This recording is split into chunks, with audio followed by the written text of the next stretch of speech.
হরে কৃষ্ণ। সকালের একাদশীর খাবার রেডি করছিলাম, তো এটা বানিয়েছি বাকুইটের ধোসা। তো বাকুইটের ধোসাটা তোমরা জানো সকলেই, সকাল মানে একটা ওভারনাইট ভিজিয়ে রাখবে বা 2-4 ঘন্টা ভিজিয়ে রাখলেও হবে বাকুইটটা। তারপরে এটা বেটে যেমন ধোসার ব্যাটার হয় ওরকম করে, সেটা যেমনভাবে এবার ধোসা বানানো হয় ওরকমভাবে বানালেই হবে। তো যাই হোক, এইভাবে আমি ধোসাটা বানিয়ে নিয়েছি, দেখো এত সুন্দর হয়েছে।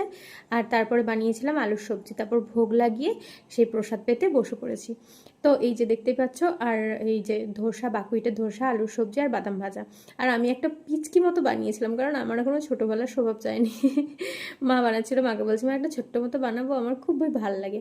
তো এরকম ছোটোটাই আগে খাওয়া শুরু করলাম।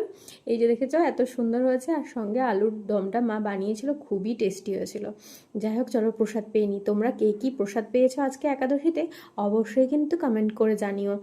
আর তোমরা এটাও জানিও যদি ধোসাটা খেয়ে থাকো কোনো দিন বাকুইটের, আর না খেয়ে থাকলেও জানিও।